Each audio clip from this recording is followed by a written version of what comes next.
Hello and welcome, guys and girls. This is the Prussian Prince with another video that's gonna be part of this Rome 2 multiplayer guide series I'm making. This video is gonna be about deciding on a playstyle. Now, first of all, you want to think about whether you're going to be an active player or a passive one. By the way, by passive I mean more or less reactive. You don't want to be completely passive because that's wrong. And even if you're an active player or a passive player, you can still be both. So these are just play styles that you can choose. You're not going to be completely one or the other. Well, to begin with, you're going to have to learn only one of those styles.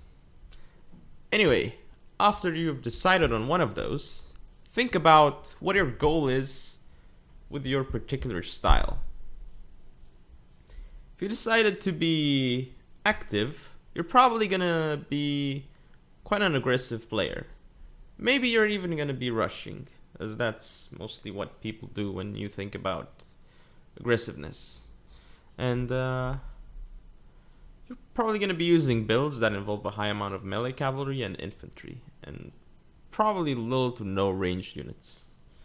Why don't you need ranged units? Well, the answer is actually quite simple. Ranged units require time to pay for themselves. They're not cost effective unless you give them time. So this is why with the rush you don't really want ranged units. Unless you're up against elephants, just when you can do that, for example. And this is, rushing is a sub-style of the active playstyle. But you're just, with this substyle, you're aiming to immediately, once the battle starts, get to your opponent with your whole army. Just simply rush him. You want to overwhelm his forces, as he's probably, you're aiming to simply punish him for spending too much money on, let's say, skirmishing units, right? And you're probably going to have, since he spent more money on skirmishing units, you're going to have an advantage in the cavalry department or melee infantry department, for sure. This is why you need, you need to be using a faction that also has good units in terms of cavalry or melee infantry, or better yet, both, like, say, Seleucids. Because you don't want to be rushing with, say, Athens, because their units are not meant to be used as rushing. Hoplites are really bad against swords, for example, and their cavalry is not as good as, say, the Seleucid cavalry or Massagetae, for example. So when you rush, you want to pick a faction that's suited to rushing and suited to your style and suited to the map, basically.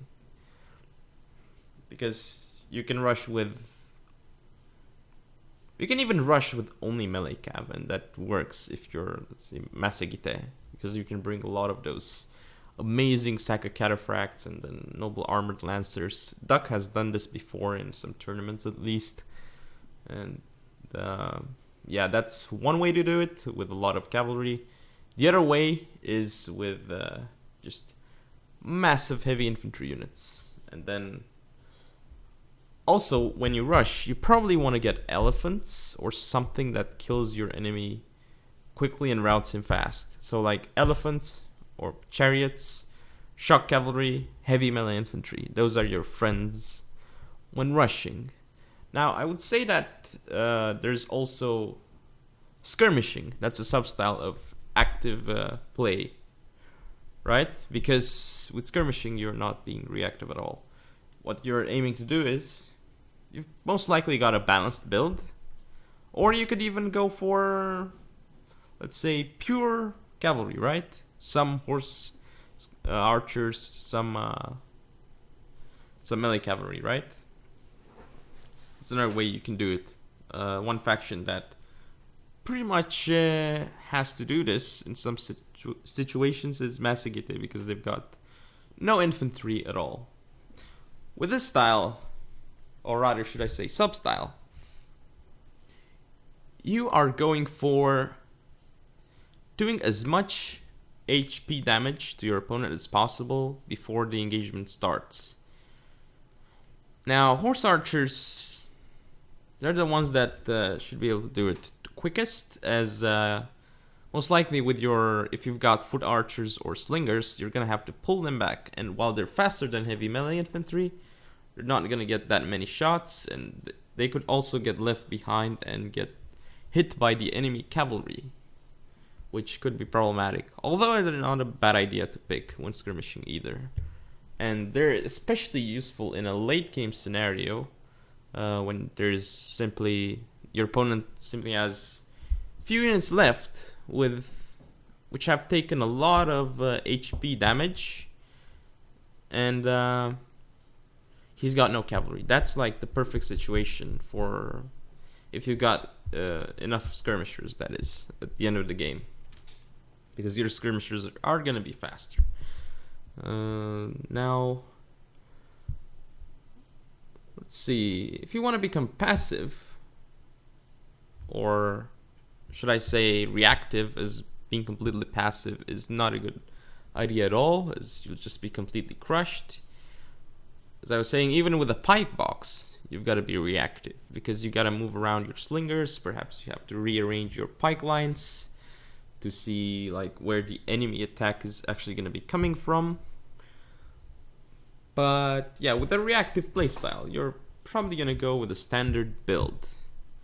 And with this build, you're going to be aiming to simply match your opponent's moves with your own counter moves, right?